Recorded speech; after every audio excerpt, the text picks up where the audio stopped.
अस्सलाम वालेकुम फ्रेंड्स, अल्लाहुम्मा सल्ली अला सय्यदना मुहम्मद व अला आलि मुहम्मद। उम्मीद आप लोग सब खैरियत से होंगे। ये मेरे हाथ में STS 5 to 15 का सिलेबस है। इसके अंदर बहुत सारी ऐसी चीज़ें हैं जो कि इस पेपर से ही आपका पेपर पास करवा देंगी। थोड़ा सा सब्र रखें और वीडियो पूरी देखिएगा। बात यहाँ से स्टार्ट हुई कि यहाँ पर चीज़ लिखी हुई है इंग्लिश 40, 20 एंड 20, और यहाँ पर लिखा हुआ है कि इंग्लिश, मैथमेटिक्स एंड GK यानी कि जनरल नॉलेज।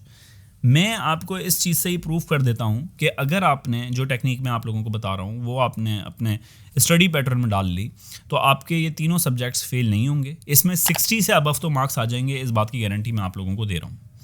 अब वो कैसे आएंगे मैं थोड़ा सा आप लोगों को इसका वे फॉरवर्ड बता दूं। मैं थोड़ा सा ये बता दूं कि किस तरीके से आपने प्रिपरेशन करनी है। देखें, इसको प्रिपेयर करने के बहुत सारे तरीके हो सकते हैं। एक वो तरीका है जो कि आप लंबे लंबे कोर्सेज लेते हैं, 6-6 महीने के, साल की आप लैंग्वेज कोर्सेज करते हैं और उसके बाद जब आप एग्जाम्स में बैठते हैं तो आपका स्कोर नहीं आता।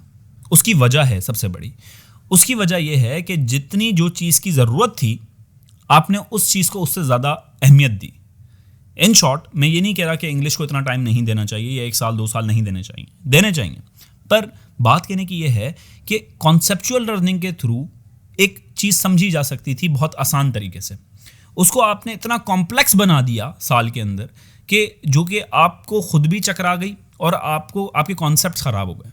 जैसे मैं छोटी सी एक एग्जांपल दूं, मैथमेटिक्स से रिलेटेड एग्जांपल देता हूं क्योंकि इंग्लिश की तो बहुत सारे लोग देते रहते हैं। फॉर एग्जांपल आप देखें 1/4, 1/4 भी बोल सकते हैं इसको। इसका मतलब क्या है? ज़्यादातर जब आप मैथमेटिक्स के टीचर से पूछेंगे या जो मैथमेटिक्स पढ़ रहे हैं या पढ़ा रहे हैं या काफ़ी स्टूडेंट्स को शायद पता भी ना हो, तो इसका मतलब ये होता है कि 0.25। ठीक हो गया, तो 0.25 आंसर आ गया, पर इसके जो पीछे थ्योरी थी वो नहीं समझी। मैं इस बात का चैलेंज दे सकता हूँ आपको, ये फ्रैक्शंस होती हैं और फ्रैक्शन का 1-2 सवाल लाजमी आते हैं पेपर के अंदर, चाहे वो कोई सा भी पेपर हो। ठीक है, अगर आपको ये थ्योरी पता होती, आपको एक कॉन्सेप्ट पता होता कि इसके पीछे 1/4 के पीछे कॉन्सेप्ट क्या है, तो आपके फ्रैक्शन से रिलेटेड जो भी सवालात थे वो 100% ठीक होते हैं। अब मैं थोड़ा सा इसको कॉन्सेप्ट आपको समझाता हूँ कि आपने पढ़ना कैसे है। किसी भी कॉन्सेप्ट को पढ़ें तो किस तरीके से पढ़ें। देखें, उसको ग्राफिकल रिप्रेजेंटेशन में जानने की कोशिश किया करें। जैसे मैं इसको डालता हूँ 1/4 को ग्राफिकल रिप्रेजेंटेशन में, तो इमेजिन करें कि एक पिज़्ज़ा है, उसके 4 स्लाइस किए गए हैं। ठीक है, अब 4 स्लाइस हैं और आप याद रखिएगा कि फ्रैक्शन के अंदर 2 चीज़ें होती हैं। एक ऊपर वाला जो होता है नॉमिनेटर होता है और नीचे वाला डिनोमिनेटर होता है। ऊपर वाला ये शो करवा रहा होता है कि कितने पीस आपने चुने हैं। ठीक है, मैं आसान लैंग्वेज में बता रहा हूँ। और नीचे वाला जो डिनोमिनेटर होता है वो ये दिखा रहा होता है कि टोटल पीसेस कितने हैं। तो 1/4 का मतलब क्या है कि एक पीस मैंने उठाया और टोटल कितने पीसेस मौजूद हैं यहाँ पर 4। तो अगर मैं 2 पीसेस उठाऊंगा तो कितने बन जाएंगे? 2/4, यानी कि पिज़्ज़ा के 2 पीसेस उठाए तो यानी कि 2/4 हो गए। अगर मैं 3/4 लिखूंगा, what it means I pick 3 slice of pizzas. I hope you are getting my point. तो फ्रैक्शन को अब ग्राफिकल रिप्रेजेंटेशन में जब डाल देते हैं तो थिंग्स आर गेटिंग ईजी।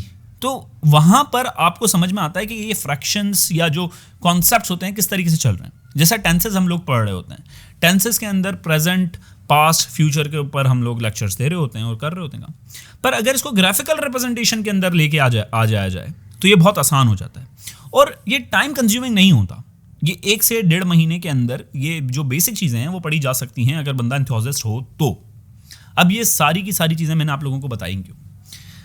बताने का मकसद ये था कि सारे के सारे सूरत हाल को देखते हुए जब मैंने सारी सूरत हाल देखी कि यहाँ पर अभी बहुत सारे जॉब्स आ रही हैं, आएंगी, और एक कॉन्सेप्ट है हमारा कि हमने पहले अपने स्टूडेंट्स को ब्यूरोक्रेटिक स्ट्रक्चर के अंदर लेके आना है, गवर्नमेंट स्ट्रक्चर के लेके आना है और फिर आहिस्ता आहिस्ता पाकिस्तान के लिए कुछ काम करना है। तो मेरा अभी एक कोर्स अनाउंस हो रहा है, 5th बैच हमारा अनाउंस हो रहा है, जिसके अंदर हम बेसिक से लेके एडवांस लेवल तक इंग्लिश, मैथमेटिक्स और जीके के कॉन्सेप्ट्स बताएंगे।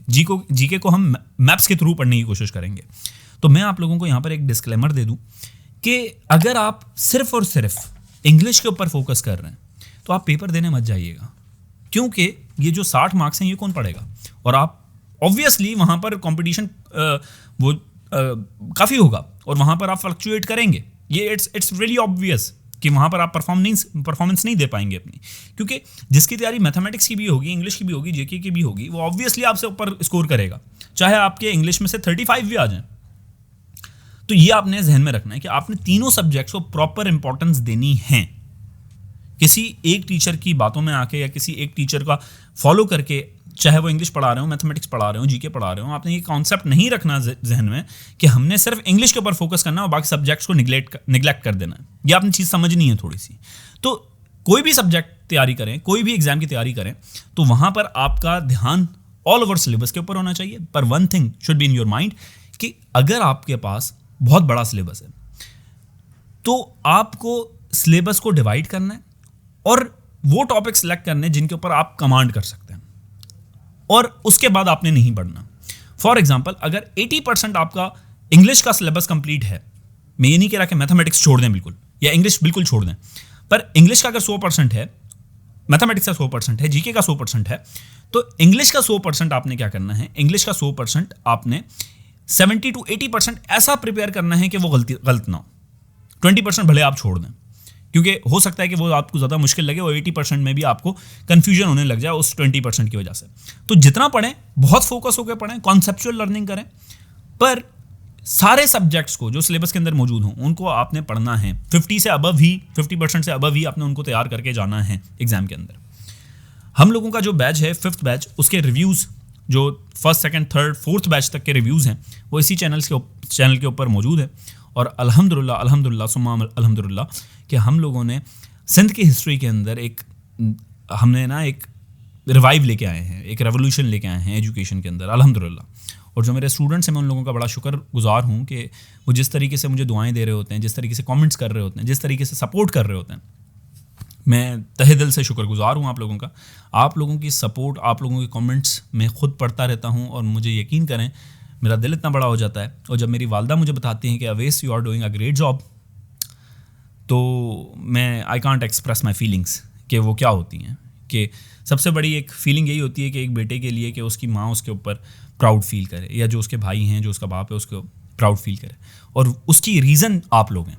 तो मैं आप लोगों को बड़े तहे दिल से शुक्रगुजार हूँ आप लोगों का कि इतने शॉर्ट टर्म के अंदर, इतने शॉर्ट पीरियड ऑफ टाइम के अंदर आपने 10K से अबव सब्सक्राइबर हो गए हैं अल्हम्दुलिल्लाह हमारे, और कुछ काम करने से इतनी अल्लाह ताला ने इज़्ज़त दी है। तो आप लोगों का बहुत शुक्रिया। दुआओं में याद रखिएगा। अगर कोई सवाल हो या आपने कोर्स ज्वाइन करना हो तो नीचे दिए गए नंबर पे आप रब्ता कर सकते हैं। ये नंबर चल रहा होगा, व्हाट्सएप कर दीजिएगा इस पर, कोर्स डिटेल आप लोगों को पता पड़ जाएगी। और इंशाल्लाह ताला 1 से 1.5 महीने का ये कोर्स होगा जिसके अंदर इंग्लिश, मैथमेटिक्स और जनरल नॉलेज की कंप्लीट इन्फॉर्मेशन आप लोगों के पास मौजूद होगी, और आप लोग इस काबिल हो जाएंगे कि इंशाल्लाह ताला आपके 60 से 65 मार्क्स इंशाल्लाह ताला आ जाए।